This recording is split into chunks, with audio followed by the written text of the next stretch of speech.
आज बच्चों के लिए सफलता प्राप्ति के सूत्र और पढ़ाई करने के सूत्र, ये दो विषय आपके बीच में हैं। विद्यार्थी चाहते हैं कि मुझे सफलता प्राप्त हो। उस सफलता के लिए हमारे आचार्यों ने कहा है कि तुम अध्ययन करो। अध्ययन के बिना सफलता नहीं मिलती है।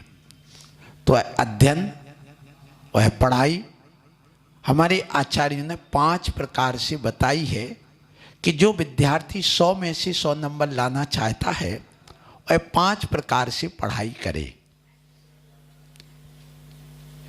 पहला एक सूत्र दिया हमारे आचार्य उमा स्वामी महाराज ने, वाचना पृच्छनानुप्रेक्षामनाय धर्मोपदेशा। इसको आधुनिक भाषा में अपन यूं समझ सकते हैं कि वाचना का अर्थ सेल्फ स्टडी। प्रत्येक विद्यार्थी यदि 100 में से 100 नंबर लाना चाहता है तो जो आपको नेक्स्ट डे पढ़ाया जाएगा, स्टडी के रूप में आपको सामने प्रस्तुत किया जाएगा सर के द्वारा, वो पहले से स्वयं एक दिन पूर्व ही पढ़ करके जाए। पढ़ करके जाने का नाम सेल्फ स्टडी वाचना है।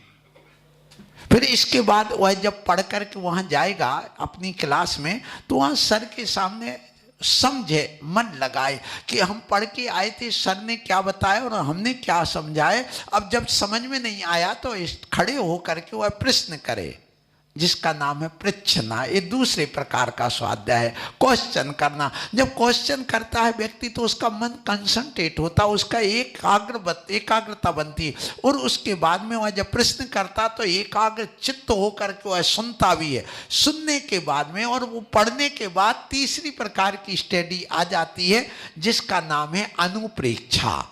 अर्थात वह विद्यार्थी पढ़ने के बाद में पुस्तक को बंद करे, आंख बंद करे और मन में विचार करे, सोचे, थिंकिंग, विचार करे, क्या मैंने क्या पढ़ लिया है। सपोज दैट, मान लो कि उसने मेंडलीव की आवर्त सारणी पढ़ी है, सर ने समझाई है, वो पढ़ के भी गया था, पूछ भी लिया है।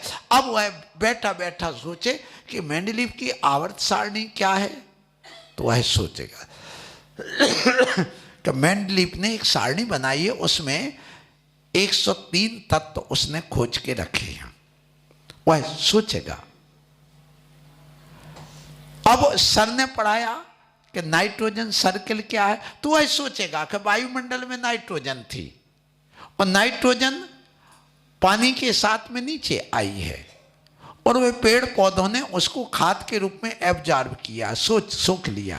फिर इसके बाद में उस पेड़ पौधों ने उत्सर्जन किया तो पुनः कहाँ चली गई, वायुमंडल में आई थी, वायुमंडल से जमीन में आई, पेड़ पौधों में आई, पुनः वायुमंडल में चली गई, एक सर्कल हो गया। दूसरा, पेड़ पौधों में नाइट्रोजन थी या जमीन में थी, जमीन से पेड़ पौधों में आई, पेड़ पौधों में को पशु ने, पक्षियों ने, जानवरों ने खाया, वह मल बना, मल बन के पुनः मिट्टी में चल गया, दूसरा सर्कल। तो वह पढ़ने के बाद में आंख बंद करके ऐसा विचार करे तो उसके लिए वो कभी भूलेगा नहीं, उसने उसको सेव कर लिया। जैसे आप लोग मोबाइल नंबर लगाते हैं और यदि सेव कर दो तो वो कभी डिलीट नहीं होता, इसी प्रकार हम जब विचार करते, सोचते हैं, अनुप्रेक्षा करते, तो हमने अपने दिमाग में उसको सेव कर लिया। अब वो डिलीट होने वाला नहीं, भूलने वाला नहीं। फिर चौथे प्रकार की पढ़ाई बताई गई कि देखिए, उसने वाचना कर ली, पृच्छना कर ली, अनुप्रेक्षा कर ली। अब कुछ दिन में, 2, 4, 8 दिन में, सप्ताह में 1 दिन वह रिवीजन करे। रिवीजन का अर्थ होता है आमनाएं।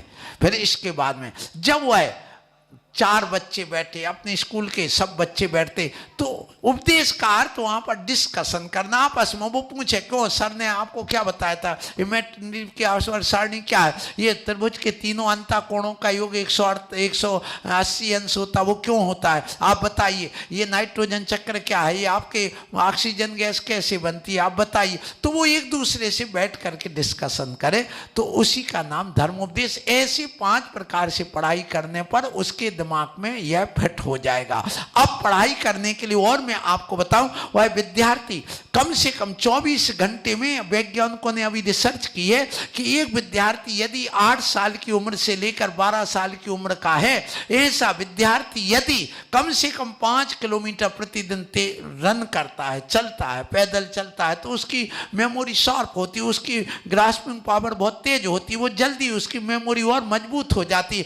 तो ये बताया गया कि वह कम से कम आधा घंटे सुबह शाम टहल करके पढ़ाई करे। जब टहल के पढ़ेगा, ये आधा घंटे पढ़ने में ये 2 किलोमीटर का रन वहाँ पर हो जाता है। तो वह घूमता हुआ, चलता हुआ, अपने पुस्तक हाथ में ले ले, नोट्स हाथ में ले ले, वो बार बार बोलते हुए अपने अंदर से गुनगुनाते हुए उसकी पढ़ाई करे, फिर भूल जाए तो देख ले, फिर घूमता रहे, फिर पढ़े, फिर देखे। तो उससे क्या होता है, ब्लड सर्कुलेशन सही रहता है और उसकी ऑक्सीजन की मात्रा बहुत अच्छी मात्रा से एब्जॉर्ब होती है, इसलिए उसकी मेमोरी भी शार्प हो जाती है और उससे उसको याद जल्दी होता है। और बैठे बैठे जो शोल्डर में दर्द आया है, कमर में दर्द आया है, गर्दन में दर्द आया, वह दर्द भी दूर होता। और जो बैठे बैठे आते हैं सिकुड़ जाती है, उनको भी फैलने का समय मिल जाता है और चलने से उसकी पाचन शक्ति अच्छी हो जाती, भूख समय पर लगती, नींद भी अच्छी समय पर आती है और समय पर नींद खुलने लग जाती। इसलिए उसको यह भी करना चाहिए।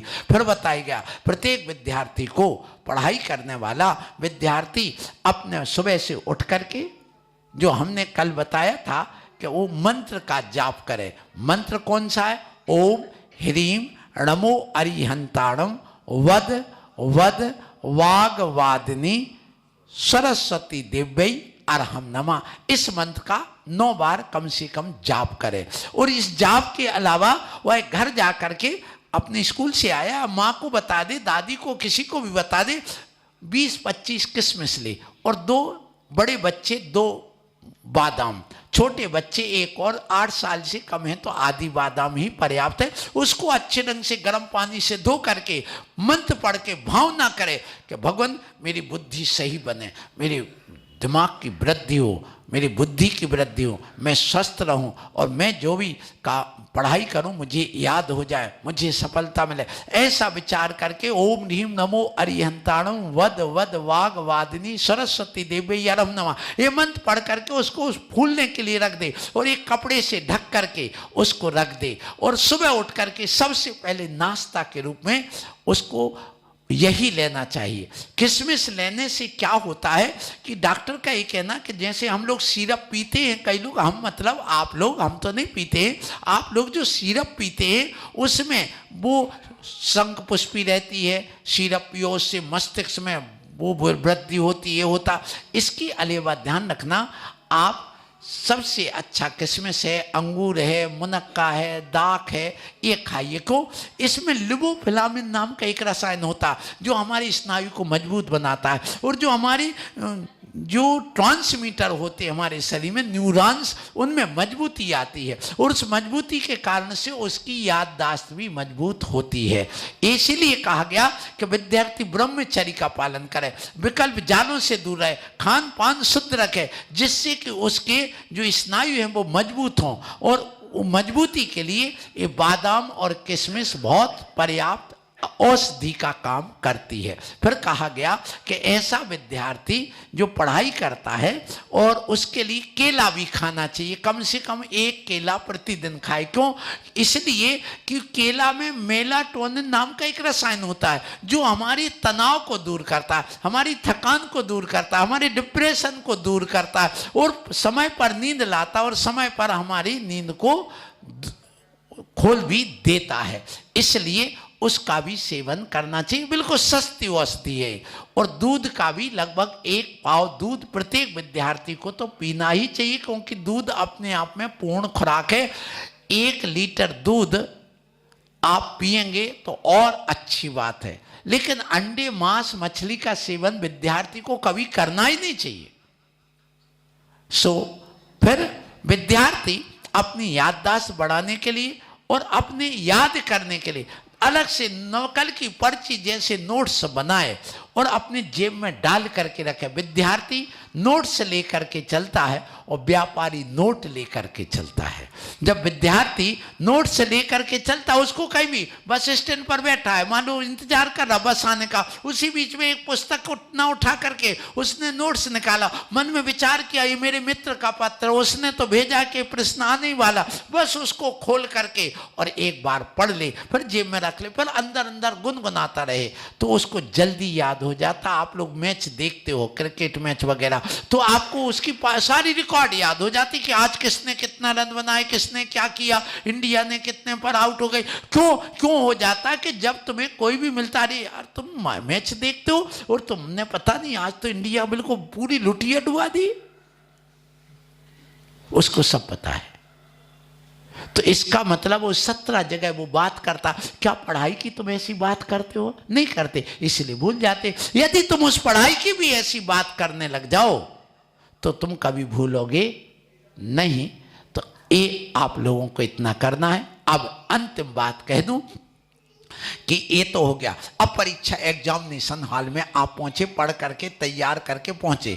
जब आप घर से निकलो तो मीठा खा के जाओ, नमकीन खा के कभी मत जाना।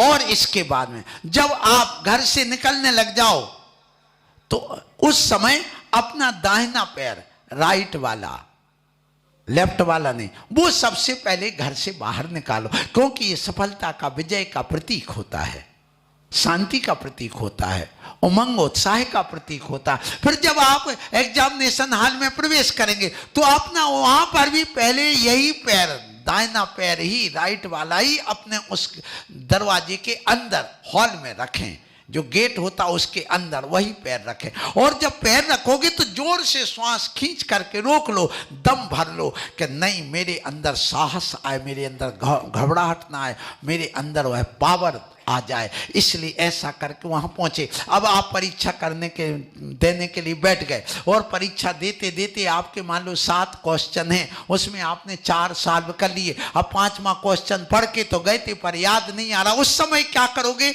बस उस समय यूं करना, जोर से गहरी सांस लेना, ओम, भगवान का स्मरण करना, समोषण वाले भगवान, जहां दिव्य ध्वनि ओंकार में खिलती है, वो केवल ज्ञानी सर्व ज्ञान से सहित होते, उनको कोई याद नहीं करना पड़ता, अपने आप उनके ज्ञान में सब झलकता रहता। भगवान जैसे आपके ज्ञान में झलक रहा है, वो ओंकार ध्वनि में आपने बोला, ऐसे भगवान का स्मरण करिए। और स्मरण करके गहरी सांस लेकर के 1 गिलास पानी मंगा करके अपने मुख को धो लो, या रूमाल को, कपड़े को गीला करके मुख पर फेर लो, और मुख पर फेरने के बाद में 1 घूंट पानी भी पी लो। तो क्या होगा? देखिए, जैसे वायु का दबाव जहाँ ज़्यादा होता है वहाँ हवाएं अपने आप बहने लग जाती हैं उसकी पूर्ति के लिए। तो क्या होता, पढ़ते पढ़ते हमारा ये माथा गर्म हो जाता है, और गर्म होने से हमारी ये नसें फूल जाती हैं। जब हम ठंडा पानी अपने माथे पर लगाते हैं, सिर पर डालते हैं, सिर पर डालना चाहिए कायदे से, तो उससे क्या होता कि हमारी जो यूज किया हुआ ब्लड है, जो जल्दी आगे नहीं बढ़ रहा था हमारी ये फूल जाने से, तो जब हम ठंडा पानी जाते तो उनमें संकुचन होता, सिकुड़न होती, और वो दबाव के कारण से वो यूज किया हुआ ब्लड कहां जाता है? हृदय में जाता, और प्यूरिफाइड, शुद्ध किया हुआ तत्काल मस्तिष्क में आता है। और मस्तिष्क में जब ताजा खून आता है तो हमारी याददाश्त भी ताजी हो जाती। ये इसके पीछे सिद्धांत है। इसलिए परीक्षा देते देते आप भूल जाए तो बस अपना सिर साफ कर, सिर पर थोड़ा पानी डाल लें, ठंडा कर लें, मुख को भी ठंडा करके पानी से और गीले कपड़े से पोंछ लें, और उसके बाद आप पुनः क्वेश्चन पढ़िए। पढ़ोगे तो तत्काल उसका उत्तर आपको याद आ जाएगा। इस प्रयोग को करके देखिए, आपको सफलता मिले, आप सफल हों, यही मेरा आपको आशीर्वाद है। आप अपने जीवन में उन्नति करें। बोलो महावीर भगवान की।